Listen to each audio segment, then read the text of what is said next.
ایک بڑا ہی ایمان افروز واقعہ نبی پاک کے ہی دور میں پیش آیا۔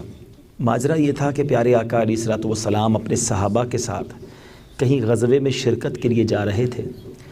راستے میں یہ اعلان ہوا کہ قافلے کو ٹھہرا دیا جائے، پڑاؤ دیا جائے، اور قافلے کے جو لوگ ہیں وہ اپنی طبعی حاجات سے فارغ ہو جائیں، کھانا پینا کھا لیں۔ صحابہ کرام نے اپنے اپنے ٹفن باکس کھولے، اور جب اپنے ٹفن باکس کھولے، اپنے توشہ دان کھولے، تو صحابہ کے پاس روٹی تو تھی مگر سالن نہیں تھا۔ ذرا غور کیجئے، یہ کون تھے؟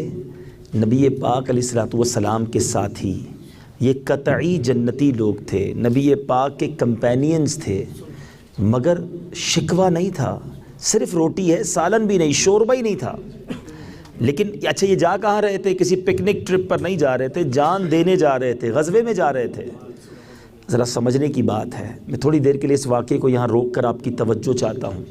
آج کبھی ہمارا کاروبار ڈاؤن ہو جاتا ہے، کبھی کسی وجہ سے نقصان ہو جاتا ہے، تھوڑی سی کمی ہو جاتی ہے، تو ہم کیا کرتے ہیں؟ صبر کرتے ہیں یا شکوہ کرتے ہیں، کمپلین کرتے ہیں؟ حالانکہ ہمارے گھر میں کھانا بھی موجود ہوتا ہے، ہمارے فریج بعض اوقات بھرے ہوتے ہیں، ہماری بینک میں بھی پیسے تھوڑے بہت ہوتے ہیں، لیکن پھر بھی شکوے ہیں۔ ان کے پاس روٹی ہے مگر شکوہ نہیں ہے۔ زباں پر شکوے رنجو علم لایا نہیں کرتے، زباں پر شکوے رنجو علم لایا نہیں کرتے، نبی کے نام لیوا غم سے گھبرایا نہیں کرتے۔ اب کیا ہوا؟ صبر کیا نا، دیکھو کیسا تحفہ ملا۔ ایک شہد کی مکھی، ہنی بی، بنبناتے ہوئے نبی پاک کے مبارک کانوں کے پاس کچھ اس کی آواز آنے لگی۔ آپ کو بھی اندازہ ہے کہ نارمل مکھی کان کے قریب سے گزر جائے تو اس کی آواز بڑی نارمل سی، بعض اوقات پتہ بھی نہیں چلتا، مگر شہد کی مکھی کی ایک باقاعدہ آواز ہوتی ہے۔ اچھا، صحابی رسول دیکھ رہے تھے کہ ایک شہد کی مکھی نبی پاک کے کانوں کے پاس کافی دیر سے بنبنا رہی ہے۔ صحابہ کا عقیدہ دیکھو، صحابی رسول پوچھتے ہیں، حضور یہ شہد کی مکھی آپ سے کیا بات کر رہی ہے؟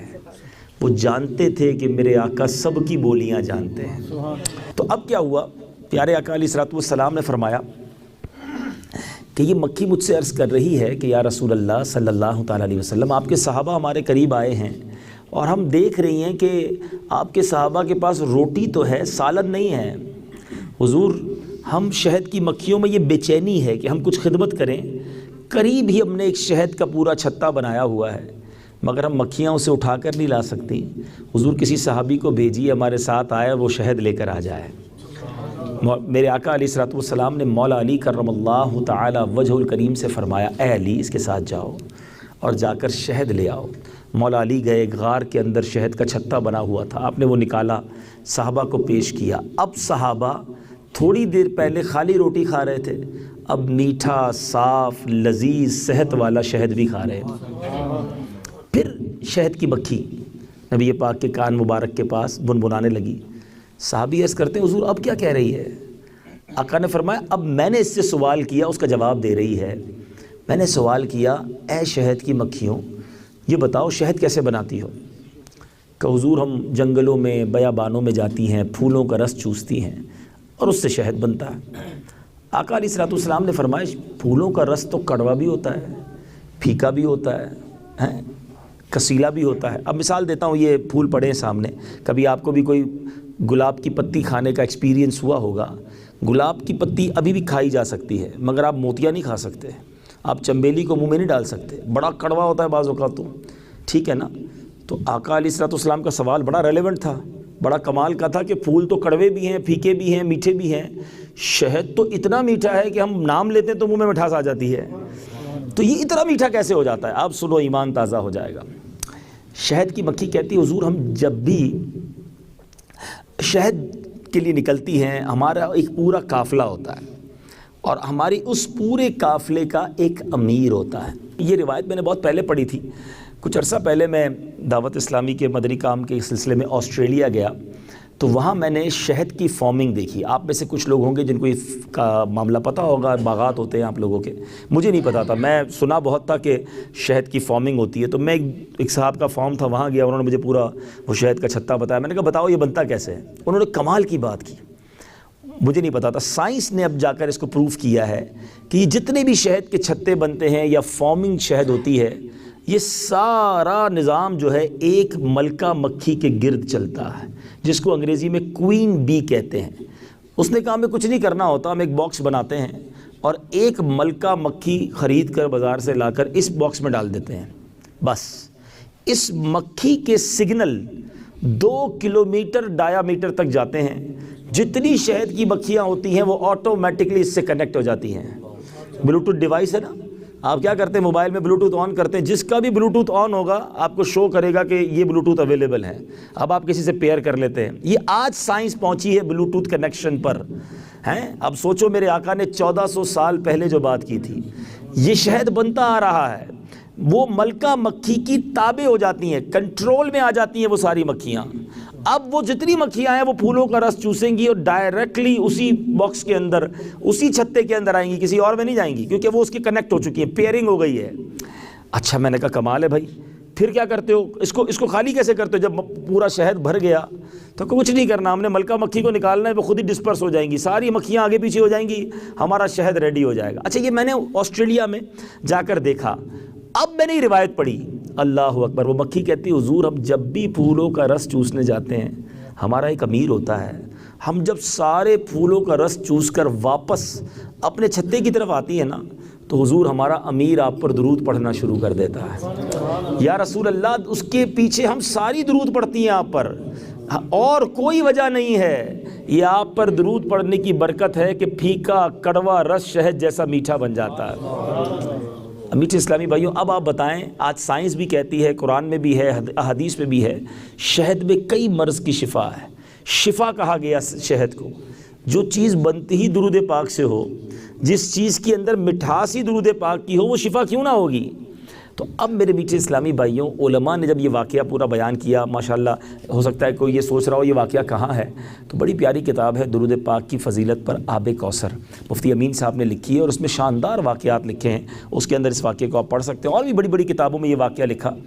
علماء نے بڑی پیاری بات لکھی، فرمایا جب درود پاک کی برکت سے کڑوا، پھیکا، کسیلا رس جو ہے وہ شہد جیسا میٹھا ہو سکتا ہے، تو جس بندے کی زندگی میں گناہوں کی کڑواہٹ ہو، بدعمالیوں کی پھیکاوٹ ہو، اس کی زندگی میں نافرمانیاں بہت ساری ہوں، اور وہ چاہتا ہے کہ یہ ساری کڑواہٹ، پھیکاوٹ جو ہے نیکیوں کی مٹھاس میں تبدیل ہو جائے، وہ اپنی زندگی میں درود پاک کو شامل کر لے۔ چلتے پھرتے اٹھتے بیٹھتے درود پڑھیے، آپ کی لائف بھی میٹھی میٹھی ہو جائے گی، آپ کی زندگی بھی خوشگوار ہو جائے گی۔ تو انشاءاللہ میں امید کرتا ہوں، میں بھی نیت کروں اور آپ بھی نیت کریں کہ روزانہ کثرت سے درود پاک پڑھیں گے انشاءاللہ۔ نبی پاک کے ایک ایک جملے میں کیسی کیسی باتیں ہیں، پورا گویا کہا جاتا ہے نا وہ دریا کو کوزے میں بند کر دینا۔ آقا علیہ الصلوۃ والسلام نے چند جملے فرمائے، 1450 سال ہو گئے ہیں، اس کی انٹرپریٹیشن جاری ہے، اس کی شرح لکھی جا رہی ہے۔ بڑے بڑے محدثین ہیں جو نبی پاک نے جو جو فرمایا اس سے طرح طرح کے مدنی پھول نکال کر دے رہے ہیں۔ بات پوری نہیں ہو رہی ہے اور بات پوری ہو بھی نہیں سکتی۔ شاعر لکھتے نا، زندگیاں ختم ہوئیں اور قلم ٹوٹ گئے، آقا تیرے اوصاف کا ایک باب بھی پورا نہ ہوا۔ دلدار بڑے آئے، محبوب بڑے دیکھے، جو دیکھے سبھی ان کے قدموں میں پڑے دیکھے۔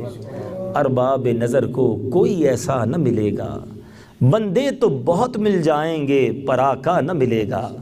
تاریخ اگر ڈھونڈے گی ثانی محمد، ثانی تو بڑی چیز ہے سایہ نہ ملے گا۔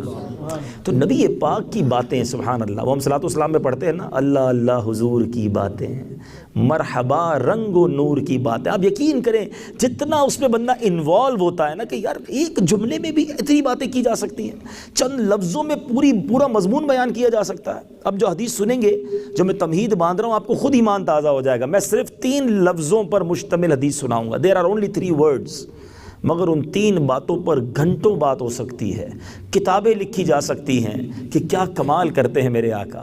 اچھا، ایک اور بات، ایمان آپ کا مزید تازہ ہوگا، عشق رسول میں اضافہ ہوگا۔ نبی پاک کا جو دور تھا نا، جس دور میں سرور کائنات علیہ الصلوۃ والسلام تشریف لائے، ہر دور میں جیسے لوگ تھے، ان لوگوں پر سپیریورٹی کے طور پر نبی علیہ الصلوۃ والسلام کو اس دور کا ویسا معجزہ دیا گیا۔ فار ایگزامپل حضرت عیسیٰ علیہ السلام جس دور میں آئے میڈیکیشن کا دور تھا، علاج بڑے ہو رہے تھے، ڈاکٹرز آ گئے تھے زمانے میں، پہلے علاج نہیں ہوتا تھا، علاج ہونا شروع ہو گیا، لوگ بڑے متاثر تھے ڈاکٹر سے۔ اللہ نے حضرت عیسیٰ کو وہ معجزہ دیا کہ آپ بائی برتھ مادر زاد اندھے پر دم کرتے، ہاتھ لگاتے، اس کی آنکھیں روشن ہو جاتی تھی۔ اس کا علاج نہیں تھا ڈاکٹروں کے پاس، آپ کر دیتے۔ کوڑ کا علاج نہیں تھا، آپ کوڑی پر ہاتھ پھیرتے، دعا کرتے، اللہ اس کا کوڑ کا مرض دور کر دیتا۔ ڈاکٹروں نے کہا چلو ٹھیک ہے، علاج تو ہم بھی کرتے ہیں، آپ بھی کرتے ہیں، آپ کچھ اچھا کر لیتے ہیں، مردہ ہم زندہ نہیں کر سکتے، کوئی نہیں کر سکتا۔ حضرت عیسیٰ نے مردوں کو زندہ کرنا شروع کر دیا۔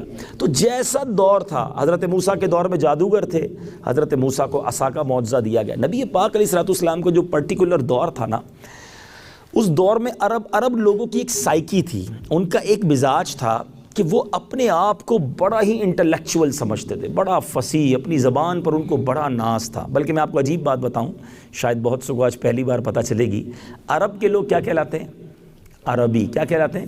اور جو عربی نہیں ہے وہ کیا کہلاتے ہیں؟ ارے واہ بھائی، کوئٹہ والوں کو پتہ ہے کیا کہلاتے ہیں؟ عجمی۔ ٹھیک ہے، آپ کو پتہ ہے عجمی کے معنی کیا ہے؟ عجمی کے معنی ہے گونگا۔ جو عربی نہیں ہے نا وہ گونگا ہے، عربی اس کو کہتے تھے عجمی ہے، ان کو بولنا ہی نہیں آتا۔ یعنی عرب کے اس زمانے کے لوگوں کا مائنڈ سیٹ یہ تھا کہ بولنا ہمیں ہی آتا ہے، فصاحت ہمارے پاس ہی ہے، یہ باقی جتنی دنیا ہے یہ عجمی ہے، ان کو اور واقعی آج بھی اگر آپ عربی پر، جو عربی کو تھوڑا پڑھتے ہیں، جنہوں نے عربک گرامر کو پڑھا ہے، ورلڈ موسٹ جس کو آپ کہیں سینسٹیو لینگویج ہے، ایک ایک لفظ کے 20 معنی ہیں، ایک لفظ کا ایک تلفظ آگے پیچھے کرو تو معنی کدھر چلا جاتا ہے۔ پنجابی، بلوچی، سندھی، اردو نہیں ہے، عربی از موسٹ سینسٹیو لینگویج۔ میں مثال دیتا ہوں، مثال کے طور پہ اب قلب موٹے کاف سے، اس کا معنی کیا ہے؟ دل۔ چھوٹے کاف سے پڑھیں قلب، اس کا معنی ہو جائے گا کتا۔ ٹھیک ہے نا؟ اچھا، عین، عین آنکھ کو بھی کہتے ہیں، عین کنویں کو بھی کہتے ہیں۔ عربی کی ڈکشنری اٹھائیں تو عین کے 10 معنی آپ کو مل جائیں گے۔ بہت فصاحت ہے اس زبان میں، بڑی گہرائی ہے۔ اب نبی پاک کا جب دور آیا، آقا تشریف لائے، تو عربیوں میں مقابلے ہوتے تھے اپنے الفاظ کے، اپنے کلام کے، اپنے اشعار کے۔ کعبہ شریف کو معاذ اللہ انہوں نے ایگزیبیشن ہال بنایا ہوا تھا، جس کو اپنا کلام بڑا اچھا لگتا وہ کعبے کی دیوار پہ لگا دیتا، دوسرے لوگ دیکھتے کہتے ہاں یار بڑا کمال کا ہے، اپنے کلام اتار کے لے جاتا، ہی از فرسٹ، جو ٹاپ پہ رہتا اس کا کلام رہتا۔ ایسے دور میں آقا آئے۔ اچھا، ایسے فصیح اور بلیغ لوگوں میں آئے، اور کمال دیکھو، کسی استاد سے پڑھے بھی نہیں، کسی دنیاوی استاد سے میرے آقا نے کوئی مدرسہ، کوئی استاد جوائن نہیں کیا۔ اس پہ بھی علماء نے بحث کی۔ نبی پاک کا ایک لقب ہے امی۔ امی کا مطلب ہے دنیا میں کسی استاد سے نہ پڑھے، مگر رب نے اپنے محبوب کو خود عطا فرمایا، اپنے محبوب کو وہ علوم عطا فرمائے۔ اللہ اکبر۔ اب سنو میرے اعلیٰ حضرت کیا کہتے ہیں۔ اب بعد یہ ساری جو تمہید ہے نا، اس کے بعد یہ شعر سنیں گے تو ایمان تازہ ہوگا۔ اعلیٰ حضرت فرماتے ہیں، آقا تیرے آگے یوں ہیں دبے لچے، فصحاء عرب کے بڑے بڑے۔ جب نبی پاک گفتگو فرماتے نا، عرب کے لوگ حیران ہو جاتے کہ یہ باتیں کدھر سے آئیں، یہ جملے کدھر سے لے کر آئے، اتنی فصاحت کہاں سے آ گئی۔ تیرے آگے یوں ہیں دبے لچے، فصحاء عرب کے بڑے بڑے، کوئی جانے منہ میں زبان نہیں، نہیں بلکہ جسم میں جان نہیں۔ وہ گونگے ہو جاتے تھے، وہ لگتا تھا مر گئے ہیں کہ یہ باتیں۔ پھر اعلیٰ حضرت فرماتے میں نثار تیرے کلام پر ملی یوں تو کس کو زبان نہیں۔ آقا وہ سخن ہے جس میں سخن نہ ہو، وہ بیاں ہے جس کا بیاں نہیں۔ میں اسی سخن، میں اسی فصاحت، میں اسی بلاغت کی ایک شاندار تصویر آپ کو سناتا ہوں۔ میرے آقا فرماتے المؤمن، یہ حدیث یاد بھی کرنی ہے آج آپ نے، ٹھیک ہے، بہت مختصر ہے، عربی میں حدیث بھی یاد ہو جائے گی۔ المؤمن حین لین سہل، حدیث پوری ہو گئی۔ اچھا، تھوڑی سی جو اردو کو جانتے ہیں، الفاظ کے وزن کو جانتے ہیں، یہ موتی دیکھیے گا۔ حین میں بھی 3 لفظ ہیں، لین میں بھی 3 لفظ ہیں، سہل میں بھی 3 لفظ ہیں، صرف 3 حروف پر مشتمل یہ 3 ورڈز ہیں، اور کیا کمال فرما گئے۔ آقا فرماتے مومن جو ہے حین لین سہل، یہ ہوتا ہے۔ آج میرا بیان یہی ہے، حین، مومن جو ہے وہ نرم دل ہوتا ہے، لین اس کی عادتیں بھی نرم ہوتی ہیں، سہل آسان ہوتا ہے۔ اب میں ان تینوں باتوں پر تھوڑی تھوڑی دیر بات کر لیتا ہوں۔ کیا ہم ایسے مومن ہیں کہ نہیں؟ آج میں اور آپ اپنے آپ کو چیک کریں گے کہ کیا ہمارے اندر، آقا تو فرما رہے مومن ایسا ہوتا ہے، اور دعویٰ تو ہمارا بھی ہے، ہم بھی مومن ہیں، ہم بھی مسلمان ہیں، ہم بھی نبی پاک کے غلام ہیں، تو جیسا نبی پاک نے فرمایا ویسا ہے کہ نہیں؟ حین، کیا ہوتا ہے؟ نرم دل۔ نرم دلی یہ ہے کہ کسی مسلمان کو تکلیف میں دیکھ کر ہمیں بھی تکلیف ہو، کسی کو ٹینشن میں دیکھیں تو ہمیں بھی ٹینشن ہو جائے، ہم کسی کی تکلیف میں بے قرار ہو جائے۔ نرم دل جس کا ہوگا نا، وہ کسی کو تکلیف نہیں پہنچائے گا، وہ خود تکلیف میں آ جائے گا کسی کو دیکھ کر۔ مگر اب میرا سوال یہ ہے کہ کیا ہم ایسے ہیں؟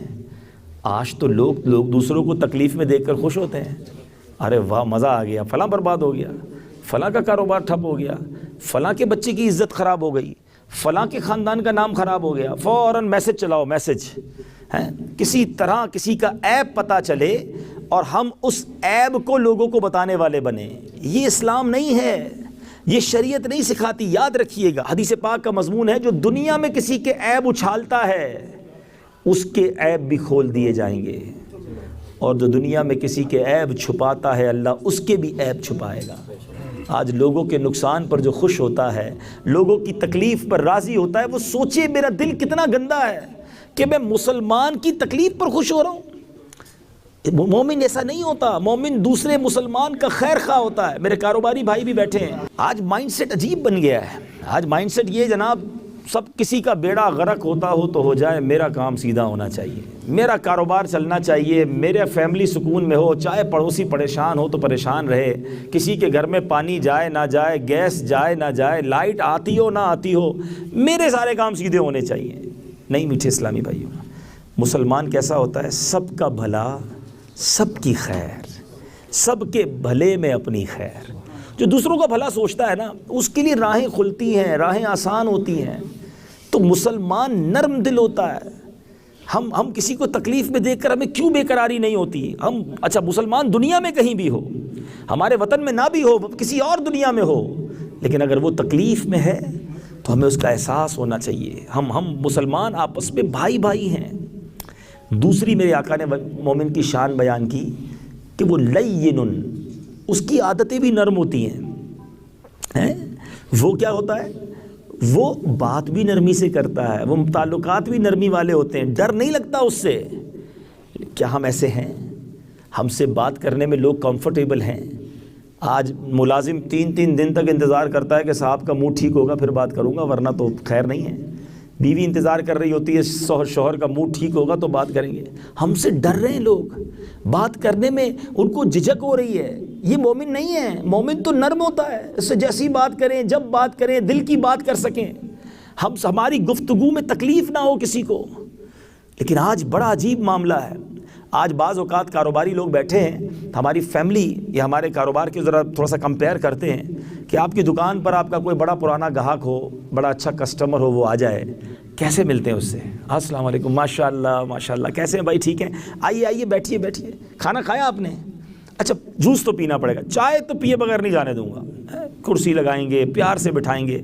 اچھی بات ہے، مسلمان کے لیے میں نہیں کہتا برتاؤ اچھا نہیں ہونا چاہیے، لیکن جو شفقت، جو محبت، جو پیار آپ اپنے کسٹمر کو دیتے ہیں، اسی طرح یہ نوجوان بیٹھے ہیں، دوستوں کے لیے جان حاضر جناب، حکم فرمائے جناب، جان حاضر۔ آدھی رات کو دوست فون کرے، یار میری موٹر سائیکل خراب ہو گئی، ارے ابھی آیا بھائی، بستر چھوڑ کے بھاگے گا۔ میں نہیں کہتا دوستوں کے لیے اچھا برتاؤ نہیں ہونا چاہیے، مگر میرا سوال یہ ہے کہ جو محبت آپ کی دوست کے ساتھ ہے، جو کیئرنگ آپ کی کسٹمر کے ساتھ ہے، کبھی اپنے والد کے ساتھ یہ برتاؤ کیا؟ کبھی اپنی ماں کے ساتھ یہ انداز اختیار کیا کہ ابو آپ نے کھانا کھایا کہ نہیں؟ آپ کے جوتے اتار دوں، آپ کے پیر دبا دوں، میں آپ کو کچھ پیش کروں؟ حالانکہ نبی پاک علیہ الصلوۃ والسلام فرماتے ہیں، خیرکم لأہلی، تم میں بہترین وہ ہے جو اپنے گھر والوں کے ساتھ بہترین ہے۔ وَأَنَا خَيْرُكُمْ لِأَهْلِي، آقا فرماتے ہیں میں اپنے گھر والوں کے ساتھ سب سے بہترین ہوں۔ آقا نے پروف کیا، سکھایا ہمیں۔ لیکن آج کیا حال ہے؟ اگر یہ میری بات سمجھنی ہو نا، پریکٹیکل کرنا ہو، تو ذرا گھر میں جائیے گا، آج جائیں گے ابھی آپ گھر میں، گھر والوں کو بتائیے گا کچھ نہیں، جیسے ہی گھر میں داخل ہونا تو فیملی کے ذرا چہرے دیکھیے گا کہ میرے گھر میں انٹر ہونے کے بعد وہ ریلیکس موڈ میں ہیں یا ٹینشن میں آ گئے ہیں۔ گھر میں ایمرجنسی تو نافذ نہیں ہو گئی ہے کہ جلدی کرو کھانا لگا دو ورنہ خیر نہیں ہے، کپڑے استری کر دو ورنہ ٹھیک نہیں ہوگا، سب اچھا خاصا مسکرا کے باتیں کر رہے ہوں گے، ہم گھر میں جائیں گے سب کی مسکراہٹیں غائب۔ تو خود بتائیے کہ آپ گھر والوں کے لیے ریلیکس ہیں، کمفرٹ ہیں یا ٹینشن ہے؟ حالانکہ حدیث یہ سکھا رہی ہے کہ بہترین گھر والوں کے ساتھ جو ہے وہ بندہ بہترین ہے۔ حضرت عمر رضی اللہ تعالیٰ عنہ کمال کی بات فرماتے ہیں، فرماتے ہیں بندہ لوگوں میں مرد بن کے رہے اور گھر میں بچہ بن کے رہے۔ ہم گھر میں جا کے مردانگی دکھا رہے ہوتے ہیں، پتہ نہیں کتنا بڑا افسر ہوں، اتنی بڑی کاروبار کرتا ہوں، میں اتنا بڑا نگران ہوں۔ نہیں میٹھے اسلامی بھائیوں، ماں کے گھر میں جا کے بیٹے ہی ہیں، والد کے بچے ہی ہیں، چاہے آپ کتنے بڑے افسر بن گئے ہیں، کروڑ پتی کیوں نہ بن گئے ہوں۔ یہ والد ہی تھا جس نے انگلی پکڑ کے چلایا تھا، یہ ماں ہی تھی جس نے اپنا دودھ پلایا تھا۔ ان کو جا کے نہ بتاؤ میں کتنا بڑا آدمی بن گیا ہوں۔ ہم ان کے ہر حال میں اولاد ہی ہیں، بھائی بہن بیوی بچے، دے آل نیڈ یور کیئر۔ وہ آپ کا پیار چاہتے ہیں، آپ کی شفقت چاہتے ہیں، اور یہی ہمارا مذہب چاہتا ہے۔ ہم باہر والوں کے ساتھ بعض اوقات بڑے خوش اخلاق کے پیکر ہیں جناب، مسکراہٹیں بکھیرتے ہیں، لوگ کہتے ہیں بڑا یار کمال کا آدمی کیا مسکراتا ہے، اور یہی مسکراہٹ کرنے والا گھر میں شیر ببر بنا ہوتا ہے۔ نہیں میرے میٹھے اسلامی بھائیوں، ہمیں اپنی فیملی کا خیال عام لوگوں سے زیادہ رکھنا ہے، اور ماں باپ سب سے اوپر ہیں، اور یہ میرا اور آپ کا دین ہمیں سکھا رہا ہے۔ اور مومن نرم ہوتا ہے، ہم سے بات کرنے میں ڈر نہ لگے کسی کو۔ نبی پاک علیہ الصلوۃ والسلام کی بارگاہ میں گاؤں کی عورتیں آتی تھیں، بڑے عجیب عجیب سے سوال ہوتے تھے، بڑے نارمل باتیں ہوتی تھیں، مگر آقا سے کھڑے ہو کر سوال پوچھتی، نبی پاک جواب دیتے تھے۔ بدو آتے تھے، ولیجر آتے تھے، گاؤں کے لوگ آتے تھے، میرے آقا کئی دنوں پہلے یہ بیان کر چکے ہوتے تھے، مسئلہ بیان کر چکے ہوتے تھے، پھر آ کر کھڑے ہوتے تھے، آقا سے سوال کرتے، آقا مسکراتے اور جواب بھی عطا فرماتے تھے۔ ایوری بڈی ریلیکس، ہر بندے کو اختیار تھا، بات کا خوف نہیں تھا۔ آج لوگ کہتے ہیں میرا روب بڑا ہے، مجھ سے لوگ بات نہیں کر سکتے، میرے سے کوئی آنکھ نہیں ملا سکتا۔ ہاں میرا خاندان میں بھی بڑا روب ہے۔ جناب یہ روب جو ہے یہ ڈر ہے، ادب نہیں ہے، یہ عزت نہیں ہے۔ آپ ذرا ہٹیں ان کے سامنے سے، پھر دیکھیں پیچھے آپ کے بارے میں کیا باتیں کرتے ہیں۔ ایک ہے سروں پر حکومت کرنا، اور ایک ہے دلوں میں حکومت کرنا۔ محبت، نرمی، پیار دلوں میں داخل کر دیتی ہے۔ آپ نہیں بھی ہے نا بچوں کے سامنے، بچے وہ کبھی بھی کام نہیں کریں گے جو آپ کو پسند نہیں ہے، کیونکہ ابو سے پیار ہے انہیں، اور جس ابو نے ڈنڈے پر بچوں کی تربیت کی ہے وہ ابو کے ہٹنے کا انتظار کرتے ہیں۔ ذرا ابو آگے پیچھے ہوں، استاد صاحب بیٹھے ہوں گے یہاں پر، کوئی ٹیچر، ایک ٹیچر وہ ہے جس کا برا مان جانا بچوں کی موت ہے، اور ایک ٹیچر وہ ہے جو ذرا سائڈ پہ ہٹے پھر بچے بتائیں گے وہ کون ہے۔ فرق ہے، وہ دلوں میں اترا ہوا ہے، وہ صرف جسموں پر حکومت کر رہا ہے۔ اور اگر آپ دلوں میں اترنا چاہتے ہیں، ہم نرم ہو جائیں، آپ شفیق ہو جائیں۔ میں آپ کو ایک ایگزامپل کے ذریعے سمجھاتا ہوں۔ بزرگ بھی بیٹھے ہیں، نوجوان بھی بیٹھے ہیں، سب نے اسکول پڑھا ہوگا، سب نے مدرسہ پڑھا ہوگا، زندگی میں کچھ نہ کچھ ٹیچر سے ہم سب نے اسٹڈیز کی ہوں گی۔ اگر میں آپ سے پوچھوں کہ آپ کو کون سا ٹیچر بڑا یاد آتا ہے، آج بھی آپ اس کو یاد کرتے ہیں، اور کبھی مل جائے تو بڑی محبت سے ملتے ہیں؟ میں نام نہیں پوچھا، اپنے آپ سے پوچھ لیں تو آپ کے ذہن میں ایک دو نام آ جائیں گے۔ ایک دو نام کیوں ہیں بھائی؟ آپ نے تو 15 ٹیچر سے پڑھا تھا، پہلی جماعت سے لے کر میٹرک تک، گریجویشن تک، پتہ نہیں کتنے سارے آپ نے مدرسے کے استاد صاحب بدلے ہوں گے۔ زندگی میں 15 استاد میری زندگی میں آئے، مجھے 2 کیوں یاد رہ گئے؟ اب ان 2 کے بارے میں آپ کو بتاتا ہوں وہ کیوں یاد رہے آپ کو۔ وہ آپ کو پیار سے پڑھاتے تھے، وہ محبت سے پیش آتے تھے، وہ شفقت کرتے تھے، صحیح جواب دینے پر شاباش دیتے تھے۔ یاد رہ گئے نا؟ اگر آپ بھی چاہتے ہیں کہ لوگوں کے دلوں میں رہ جائیں، نرم ہو جائیں، مہربان ہو جائیں، آپ یاد رہیں گے، مرنے کے بعد بھی لوگوں کو یاد رہیں گے۔ کبھی کبھی آپ کے لیے دعا بھی ہوتی رہے گی، بڑا پیارا بندہ تھا، کیا مسکرا کے بات کرتا تھا، کیا حوصلہ افزائی کرتا تھا۔ اپنی ذات کو ایسا بنائیے کہ ہماری ذات سے نہ گھر والوں کو نہ باہر والوں کو ڈر لگے۔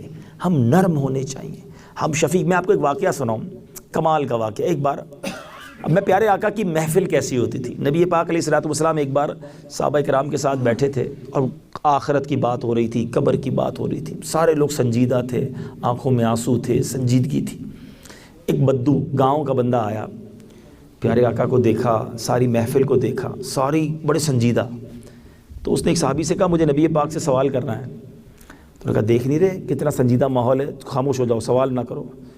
کہتا نہیں، میں آقا علیہ الصلوۃ والسلام سے سوال بھی کروں گا اور ان کو ہنساؤں گا بھی، ان کو اور ساری محفل کو ہنسا دوں گا۔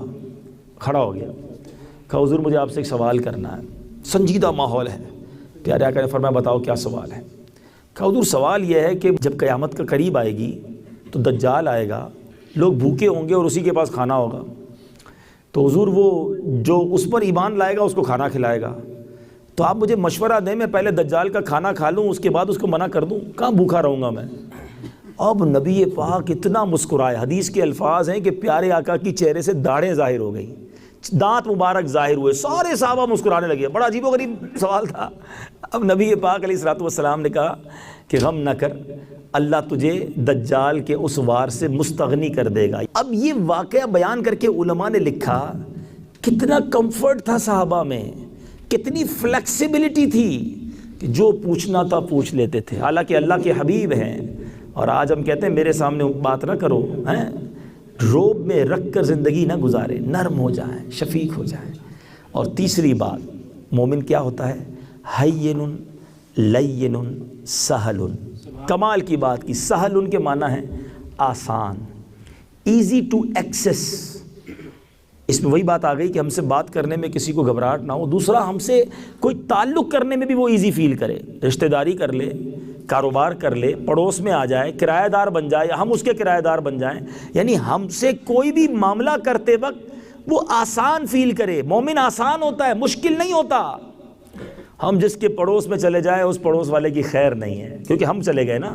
خود سوچیں کہ ہمارے پڑوسی ہم سے مطمئن ہیں، وہ ایزی فیل کرتے ہیں ہمارے پڑوس میں ہونے کی وجہ سے، ان کو سیکیور لگتا ہے کہ یار اتنا پیارا پڑوسی ہے کہ مصیبت آئی تو یہ کھڑا ہوگا، ایسا ہے ہمارے ساتھ۔ خود سوچیں، ایک بار پڑوسی کے حقوق کتنے ہیں، پیارے آقا علیہ الصلوۃ والسلام کی بارگاہ میں ایک عورت کا تذکرہ کیا، حضور ایک عورت ہے، بڑے صدقے دیتی ہے، بڑی نمازیں پڑھتی ہے، نفلی نمازیں بھی پڑھتی ہے، لیکن اس کے پڑوسی اس سے تنگ ہیں۔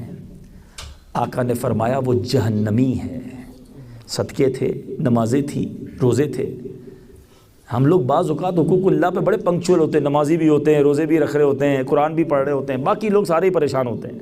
یاد رکھیے حقوق العباد مور سینسٹیو ہے، زیادہ مشکل معاملہ ہے۔ بندہ معاف نہیں کرے گا تو رب بھی معاف نہیں کرے گا۔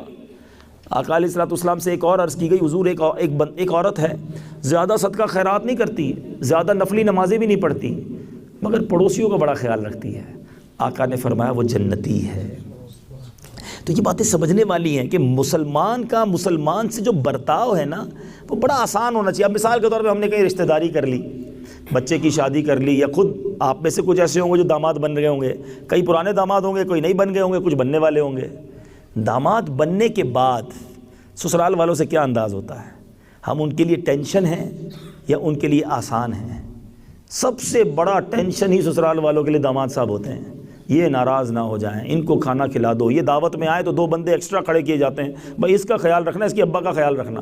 آپ خود بتائیں ہم مسلمان ہو کر کیوں گھر والوں کے لیے ٹینشن بنتے ہیں؟ کیا ہم یہ نہیں کہہ سکتے کہ ہم بھی تمہاری طرح بھائی ہے، فکر نہ کرو یار، دوسرے مہمانوں کا خیال رکھو، جب تک داماد صاحب نہیں آئیں گے کھانا شروع نہیں ہوگا؟ اپنے دل سے پوچھیں آپ، کیا ایسا نہیں ہوتا؟ یہ ٹینشن دینا، یہ ڈیفیکلٹ بن جانا، یہ مومن کی شان نہیں ہے۔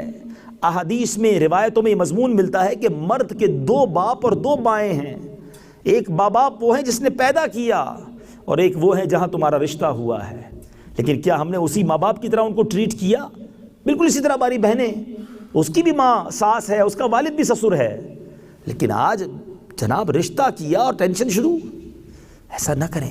کاروبار میں ہم کسی سے پیسے لیں تو بڑا جناب محبت پیار سے اس سے ادھار مال لے لیں گے، اب اس کی باری آئی وصول کرنے کے لیے انداز ہی بدل گیا۔ نہیں جناب، مومن سہل ہوتا ہے، آسان ہوتا ہے۔ آپ سے کاروبار کوئی کرے، آپ سے رشتہ کرے، آپ سے تعلق کرے، آپ سے دوستی کرے، مزے کو مزہ آ جائے کہ یار کیا انسان ہے، کیا اب یار ایسا لگا اپنے بھائی سے کیا جو بھی کیا۔ لیکن یہ 3 چیزیں ہم نے اپنے اندر داخل کرنی، میں صحیح بتا رہا ہوں۔ جو ایسا ہے نا وہ بہت انجوائے کرتا ہے لائف کو، کیونکہ ہر بندہ اس کی عزت کر رہا ہوتا ہے، وہ دوسروں کی عزت کر رہا ہوتا ہے نا۔